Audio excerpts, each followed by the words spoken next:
এই শীতে এবং বন্ধের দিনে কে কোথায় ঘুরতে গিয়েছো একটু কমেন্টে জানাবা। আমরা তেমন কোথাও ঘুরতে যেতে পারিনি। আমাদের বাড়ির সামনে রাসেল পার্ক। আমরা বাবার বাড়িতে বা বন্ধের দিনগুলোতে রাসেল পার্কে ঘুরতে আসি। তো আজকে আমাদের সাথে ঘুরবেন আর কি কি করলাম সব দেখবেন।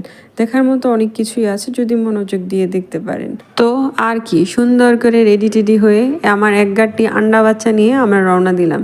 আমাদের বাড়ি থেকে রাসেল পার্ক যেতে বেশি একটা সময় লাগে না। 30 টাকা বা 40 টাকা ভাড়া লাগে যখন যেই রকম চায়। তো আমরা পার্কের শেষ দিক দিয়ে ঢুকলাম, শেষের গেট দিয়ে। এই জায়গাটায় মানুষ কম থাকে এর জন্য আমি যেই জায়গায় মানুষ কম থাকে সবসময় ওই জায়গাগুলো ইউজ করি। মানুষ দেখলে একটু আনকমফোর্টেবল লাগে। এই জায়গাটা হলো সুইমিং পুলের ওপরে। পার্কে সুন্দর একটা সুইমিং পুল আছে, তো এর ওপরও অনেক সুন্দর জায়গা আছে।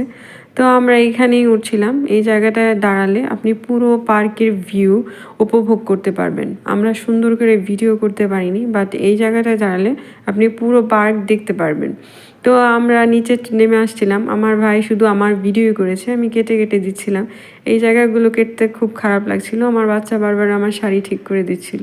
ওই যে দেখছেন নদীটা, আমার ভাই বলছে আপু এগুলা মাটি। আমি ওরা বোঝাইতেই পারতেছিলাম না যে এটা পুকুর। তারপরে এসে ওরা দেখালাম যে দেখো ফুল ফুটছে, পদ্ম ফুল।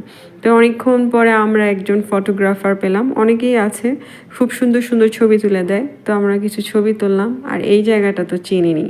পার্কের সবচেয়ে সুন্দর লাইটিং জায়গা হচ্ছে এটা। এখানে অনেক মানুষ থাকে, সবসময় মানুষ থাকে, খুব সুন্দর লাইটিংটা, অনেকই সুন্দর। তো আমি কিছু সেফটি পিন কিনলাম, আমার হিজাবটা ছুটে গিয়েছিল।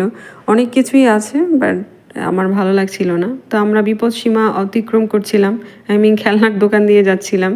কেক থেকে ধরে অনেক কিছুই পাওয়া যায় এখন পার্কে। তো আমার ভাই বোন বলছিল আপু ফুচকা খাবো। আমাদের পরিচিত ভাইয়ের কাছে আমরা ফুচকা বানাচ্ছিলাম, উনি অনেক ভালো ফুচকা বানায়। তো আর কি অনেক মজা ছিল। পার্কে আরও একজন আমাদের ভাই আছে, উনিও খুব ভালো ফুচকা বানায়। তো আমাদের অনেক পছন্দের পিঠা, সেটা হলো তেলের পিঠা, পাটিসাপটা। তো আমরা পিছন দিক দিয়ে দাঁড়িয়ে খাচ্ছিলাম। আর একটু সামনে গেটের দিকে গিয়ে দেখি যে এক ভদ্রলোক কি সুন্দর সুন্দর ফুল গাজর বিক্রি করছে। এই গাজরগুলো শুধুমাত্র 50 টাকা করে।